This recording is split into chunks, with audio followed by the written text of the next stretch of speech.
It's officially winter holiday time, and that means gift shopping. But somehow it sneaks up on me every year, and it's equally daunting every time. That's why I love heading to the Heinrich House Christmas Market. It's from December 1st to the 3rd this year, at the beautiful castle-like home just south of DuPont Circle. You can find the perfect holiday gifts for your loved ones and support local small businesses at the same time, all with a glue vine in hand. Plus, the market helps Heinrich House support DC's small-scale manufacturing businesses all year long. Pre-sale tickets are $12. Grab them at heinrichhouse.org. That's HEURICH house.org.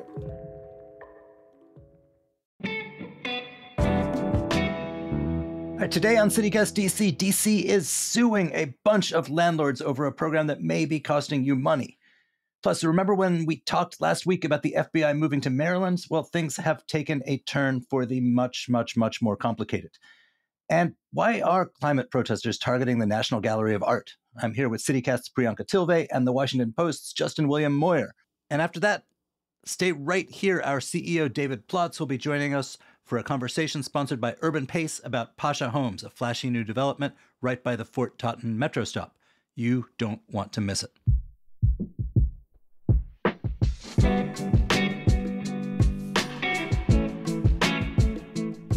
Today is Friday, November 17th. I'm Michael Schaefer, and here's what DC is talking about.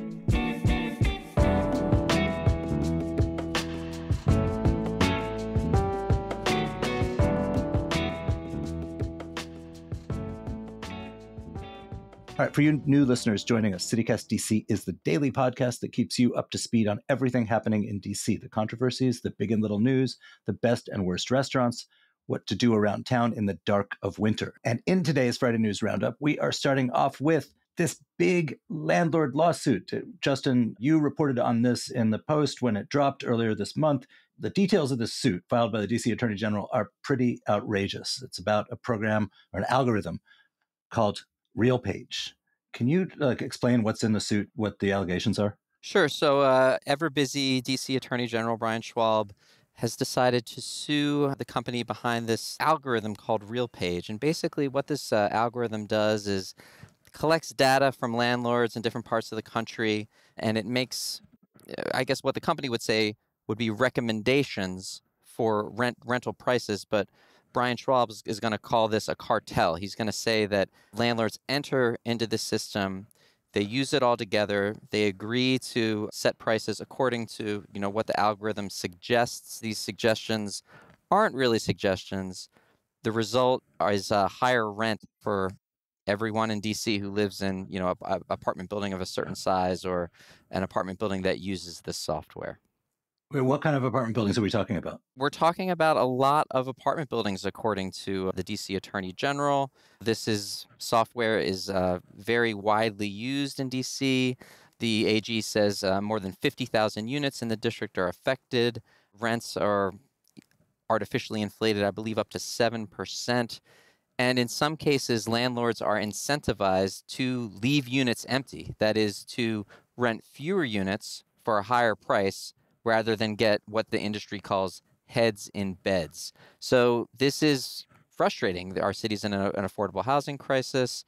Advocates would say this is not a good way to control your housing stock. What do the landlords or their representatives say? Well, the landlords are conspicuously silent, or maybe I should just say silent. I reached out to an advocacy group that did not reply, and the folks behind RealPage, they deny these allegations. They're looking at similar litigation all around the country. They say this is a meritless lawsuit. And ultimately, this pushes up rent for all of us, even if we're not living in buildings that these landlords are specifically in charge of, right? Right. I learned in school that, when supply exceeds demand, the price is supposed to come down. This software seems to sort of short circuit that sort of classical economic analysis. And as a result, we all may be paying more, or at least many of us in the DC region may be paying more. Yeah, the whole thing about keeping the apartments empty feels particularly sinister. Yes. And this is what we've heard from advocates throughout the pandemic. There's an affordable housing crisis. Mayor Bowser's trying to find ways to build more, or saying she's trying to find ways to build more. We have our voucher system. And yeah, it's a bit maddening to know that there are empty rooms in the district that people could live in today that, because of an algorithm allegedly remain empty, remain without people in them. Did you get a sense from the suit? How does this algorithm work? How do these incentives work? How do they encourage a landlord, say a real estate company that has a bunch of apartment buildings that it manages? How do they incentivize them to keep an apartment open? Well, that's sort of what seems insidious, or most insidious, according to the suit. This isn't just a recommendation like, I don't know what, a Yelp recommendation or a Priceline recommendation. The AG is saying that landlords are feeding data into this program about vacancies, about prices, and the algorithm is doing some kind of math to this data to determine the maximum profit that can be extracted from these assets. And of course, they're not just assets, they're homes that people should be living in and not living in tents and encampments. But the algorithm obviously doesn't care about that. It's just there to extract data and spit out the highest price a place can be rented for. You mentioned how this kind of litigation's happening in places across the country. It's a big software program. Have any of these led to results, punishments? Have any of them actually concluded in the legal system? I'm not sure about that. I think that, these matters are still unfolding. So what happens now? Like, when does this go to court? So we have to see how this plays out. Again, RealPage is being sort of besieged in many legal fora over this practice. So we have to see how the company responds. The AG has sued a lot of people in recent years. Many have settled. I'm reminded of, I believe, landlords that were recently sued for discriminating against voucher holders. So, the AG has shown that this litigation can be effective, can result in big settlements. I'm also reminded of a recent suit where I believe it was Pepco was sued over pollution of the Anacostia River. Right. So, yeah, we just have to see how the defendant, in this case, RealPage, responds. Yeah, I mean, the very first thing you said was the ever busy AG, and that made me chuckle because I do feel like we are constantly seeing reports of a new lawsuit that the Attorney General is kicking off, but we so rarely hear what happens at the end of it all. So, yeah, eager to see what happens and follow your reporting on this.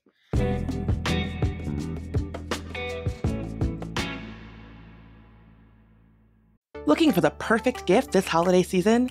Give the gift that keeps on giving for the sports fan in your life with a Washington Nationals holiday ticket pack. You'll get 4 game tickets plus a limited edition gift with purchase. Choose from 2 different 4-game ticket packs, starting at just $59. Every ticket pack comes with an exclusive set of Nationals jersey ornaments that aren't on sale anywhere else, valued at $49, but yours for free. Matchups include weekend games and games against the Yankees, Astros, Orioles, Phillies, and more. Grab a pack for all the baseball fans in your family and enjoy a beautiful day at Nationals Park in 2024. Make sure to place your order by December 10th for holiday delivery. Give the sports lover in your life a gift they'll enjoy all baseball season long. Visit nats.com/gift and give the gift of Nationals baseball today.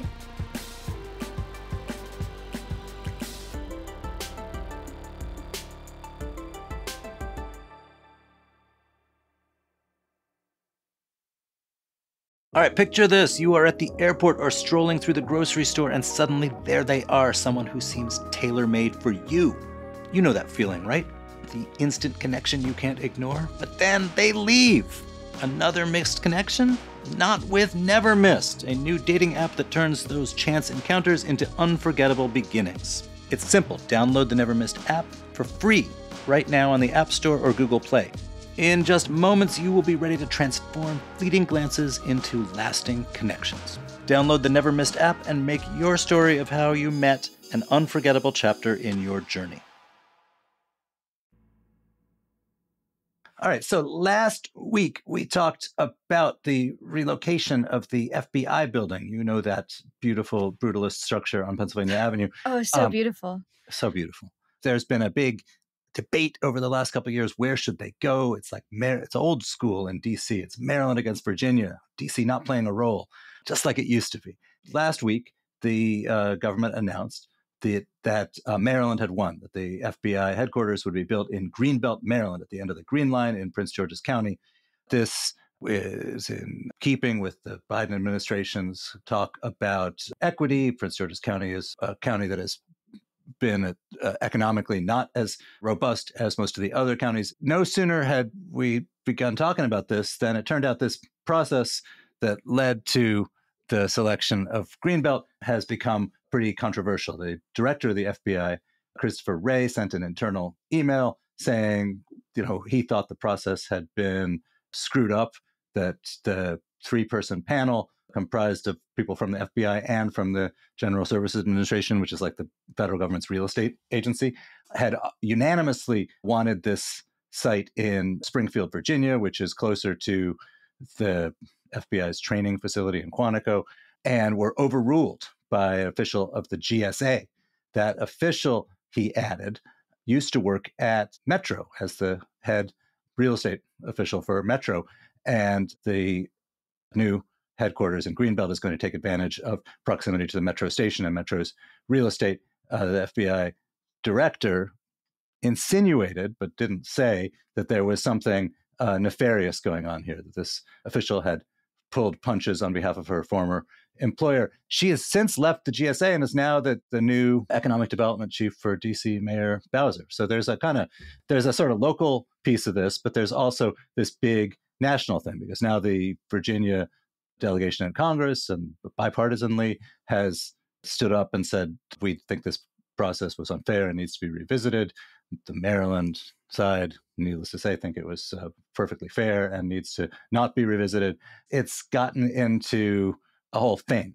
And I have to say, I suspect a lot more FBI folks live in Virginia than Maryland. If you are commuting to their current spot at Pennsylvania Avenue, Virginia is probably an easier place to commute from. There's a whole lot of people. Just think about your own offices. There's a whole lot of people who have got the very complicated mornings of dropping kids off here and picking things up there. And a move to a new place, whether it's in Springfield, Virginia or Greenbelt, Maryland, is going to screw up your perfectly calibrated domestic arrangements. And that's actually like a thing I really empathize with. That said, that shouldn't be the basis of anybody making decisions about federal real estate and offices.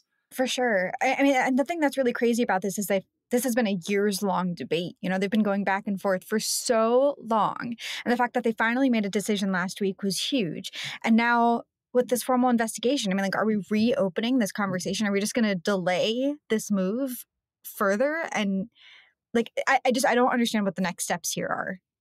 Right. And I think that the conversation about it is now sort of opened up already of there's people in Prince George's County saying, are we sure it's really going to bring that much great economic benefit? There is a bunch of federal stuff like the Goddard Space Center and whatnot in Prince George's County. And it's not like the employees of these places are single-handedly pumping vibrancy into the county economy.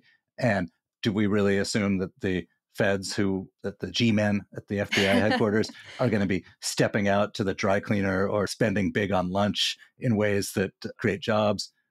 I don't know. Within the agency, there's also this thing of look, they want to be they work for the Justice Department. The Justice Department is just off the mall too. And in a bureaucracy, people want to be close to the seat of power, to the headquarters. And so being an hour away, whether it's an hour into Virginia or an hour into Maryland, is something that a lot of people don't much like. You want to be able to go take that meeting and make sure you don't get forgotten at budget time. That is a good point. But that's not even a consideration here, is it? DC's out. It's between Maryland and Virginia regardless. That is right. That's right. So anyway, they're calling for an investigation. It's a weird thing. It cuts a lot of ways because it's also taking place against a backdrop of a Republican Party in Congress that has become sort of militantly anti-FBI, and where there are these ideas that the FBI is the deep state that was conspiring against Trump. So at some point, they are still going to have to get the Congress to cough up money to actually move and actually construct the new facility. And there was already, I suspect, an incentive for people to mug for the cameras by saying, I'm not a penny for these deep staters. And this sort of adds another wrinkle that makes me wonder, maybe this old brutalist building that everyone hates is going to be in use for a while. No, don't say that. I mean, like as a local, like the thing that matters to us most is getting them out and repurposing that building. Like just get out, get out. And it is like it's because that's an agency with certain security needs, as well as because of the nature of the architecture. Downtown Gallery Place is still pretty vibrant. And then you go and you hit that building and there's just nothing, Now, maybe the folks who work in there are walking a couple extra blocks and hitting the Fuddruckers in Gallery Place. But their own building certainly isn't like crackling with life for the city around it. No. And I mean, as Tristan Navarro told us in the episode we did on this, that building is falling apart. So no one wants to be there.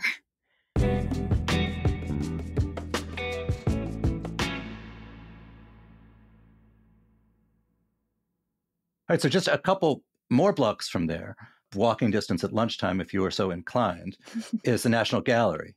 And Justin, you had your byline on a story this week about a man who was arrested on Tuesday for writing the words "honor them" in red paint under the St. Gaudens sculpture of the Massachusetts 54th. Yes, honor them. A protester from the group Declare Emergency. So wait, what's the emergency that they want to declare, and how are we to honor them? The emergency is climate change. We've seen a lot of similar protests like this around the world, but also in D.C. This was the third one that I counted from Declare Emergency this year.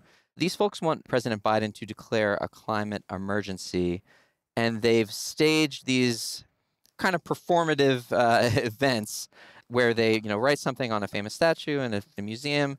In this case, they wrote "honor them," meaning honor the members or the memory of the members of the Massachusetts 54th, which is one of the first Civil War regiments of African Americans enlisted in the North. They believe that we have to honor them by declaring this emergency, which affects largely poor people and people of color around the world. This feels like a little bit of a stretch, no? I mean, like the connection between the climate emergency and this particular sculpture. Is that just me? I don't want to opine on, whether there should or shouldn't be a climate emergency declared. I will say, though, that whether they're sort of notional or not, or connected clearly to the alleged emergency, these events draw attention in ways that, other actions just don't. We've covered many of them over the years. I remember there was a event where somebody put a giant boat in the middle of 16th Street at 16th and K.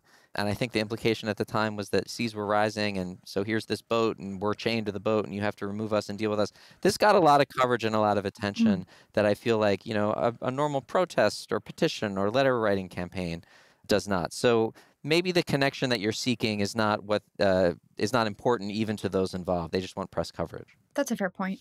So is that the theory of change, that you do things that disrupt regular life, vandalize regular life, that brings attention to an issue that doesn't get enough attention in their opinion, and that is inherently good, even if the thing that gets done is probably not going to make people feel especially warmly towards this organization? I mean, I'd have to crack open my history books, but I feel like, isn't this what a sit-in was in, 1960, whatever? Well, right, except that in those cases, like Walgreens, was in fact the bad actor. They were refusing service at their places. The National Gallery, as best I can tell, is not a building full of people making climate policy. I take your point, but maybe, in the age of spectacle, protesters need to create a spectacle and, make some kind of thin connection to the actual issue that they're seeking to change, and that's enough. But I would leave that to the philosophers, particularly the postmodern ones, to get in on that conversation. I think this is like leaving aside the specifics of climate change and of this piece of vandalism. And unlike a couple of the other things around the world, this was a case he did not vandalize the work of art. He wrote this in red, in like blood red paint on the wall next to it, a wall that can presumably be cleaned quickly. But this idea, it's a thing that anyone who lives in a city like Washington has to deal with all the time, which is one theory of why you have a protest is you inconvenience lots of people in the name of bringing attention to something that is worthy of attention. And some of those people who are inconvenienced presumably will be like rushing to the hospital to visit their ailing mother or something, where they're like really going to be displeased that a like giant boat at 16th and K has interrupted their day. And people organizing the protests have deemed it, worth it to, like, yes, we are causing inconvenience and in some cases pain, but it's worth it for the good effects of this. I think when it comes to climate emergency specifically, a lot of times the point they're trying to make is like when this kicks off, like when we start to feel the real effects of climate change in this city, that inconvenience is going to be far greater than this ship in the middle of 16th and K. So like, let's pay attention now to avoid that future pain later, hopefully. Justin, do you know if the spate of things is going to lead to any changes at the National Gallery itself in terms of, like, what the great thing about DC is you can walk in without paying any money and see some amazing pieces of art. They didn't really speak to that. They just wanted, everyone to know there was an arrest, that this was vandalism. And they, of course, disapproved of it in a way that you seem to disapprove of it, which I find interesting because I think of you as kind of a combative, up and at 'em kind of activist journalist. I don't disapprove of it, but I think, like, look, being a protester means being a pain in the ass, right? And sometimes you are a pain in the ass of the bad guys, right? Which is like a pretty easy call. Sometimes it means being a pain in the ass of the general population who might be just like not thinking about your issues. And in that case, I just think you have to sort of have a theory of like, is my being a pain in the ass to these people worth it? Is it making it more likely to achieve what I want to achieve, or is it making it less likely to achieve what I want to achieve? And I think in this case, that's like a closer call. And I'm not sure that this act of vandalism is going to get you there. And in the abstract, I think, inconveniencing people is, you just have to weigh the cost and benefit. Like, that's why I keep asking, like, what's the theory here? Because I think that's really the only way to analyze it. I guess I would posit that the theory is just to get attention. I feel like we've seen so many climate protests in the past generation, and Gen Z is coming of age and they're saying, well, we've done all this stuff and nothing's changed and nothing's going to change. Biden's not going to declare an emergency, it doesn't appear. So maybe the only thing left is just to make noise. And this seems a very effective way of making noise. We write about this every time it happens. I think it's, you do it to get attention for something you're not getting enough attention for. I just was struck by the fact that it was like a white guy and it was a statue of African Americans. That picture is not necessarily a great optic in a plurality Black city. Would it have been different if it had been next to like a Impressionist painting or something? I don't know. But I think that's the question, is like, you're going to alienate some people, you're going to raise the consciousness of some people, and is the math in your favor? It's an interesting question. We did a whole episode on this. Justin, awesome to have you here, man. Thanks so much. It's always great to catch up, sir. And Priyanka, I will see you soon. Absolutely. And listener, don't go anywhere. In just a second, we've got a segment sponsored by real estate service Urban Pace. CityCast CEO David Plotz is chatting with the project manager of Pasha Homes about exciting things to do on Kennedy Street Northwest and how you could find yourself living there. Hi there, I'm David Plotz, the CEO of CityCast. I'm here today with Bharat Birdal, who's the project manager for Pasha Homes in Upper Northwest DC. Bharat, welcome to CityCast DC. Hi, David. Hi. Thank you. Bharat, Pasha Homes, the condo building you're developing on Kennedy Street Northwest, is at the intersection of a few different neighborhoods. It's at Brightwood Park and Fort Totten and Manor Park, all very cool neighborhoods. And there's a lot of great stuff within walking distance. What is your favorite spot? I would say my favorite spot would be the coffee shop right down the street, La Coupe. It's a really cozy place and a friendly place. But also, there's a CVS right like 2 minutes away from us. That's also really useful. That is super useful. And that coffee shop is very cute. I know it. It's great. Yeah. So the Pasha Homes are 1 and 2 bedroom condos. If you had to pick your favorite things about these homes that you've just built, what would your favorite things be? We actually have really high quality appliances and high quality flooring. Specifically in the bathrooms, we use the Carrara marble and Carrara mosaics on the shower walls as well. And on the counters, we use quartz. Also, we have these tall windows from Anderson, which is great. It gets the sunlight all over the place. Yes, you listeners, you can't see this, but I see Bharat, and he has got a window behind him and the light is streaming in. The afternoon light is streaming in behind him. Yeah, all of this comes with 3-year warranties. It covers everything that it's in the unit. So your one bedroom start at $259 and your two bedrooms at $449,000, which are incredibly competitive prices for DC these days. Yeah, we did our best to make it affordable, but also stay good quality. And that's the best price that we could come up with. And I think it's a really good price. Bharat, I know people are anxious about buying in this housing market with the high interest rates. And it sounds like you're offering a really special deal, some special help for your buyers. What is it? Yeah, basically it's going to be $10,000 closing settlement. $10,000? $10,000? Yes. Wow. Yes.